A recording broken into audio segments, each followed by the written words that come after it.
Hi and welcome to the short tutorial. In this video I will show you how to use crying filter on the Instagram. So if you want to use the crying filter on the Instagram, watch this video till the end and you have to follow the same procedure. And if this video really helps you out, do subscribe to my channel.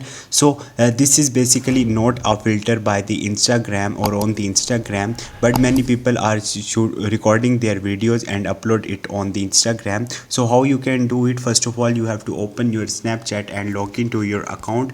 Once you will log into your account, you have to click on this emoji button. Once you will do it, after that you have to search for this filter. This filter is basically a crying filter, but in case if you won't find it right here, simply you have to click on the explore, and on the top you will see a search bar. Simply you have to search for the crying, and once you will search for it, after that a filter will be appear on the top. You have to click on it and record a video, and once you will do it, upload it on the Instagram. So this is the way to use the crying filter on the Instagram. Hope this video will helpful for you. If you have any question, you can ask me in the comment section, and don't forget to subscribe my channel. Thank you.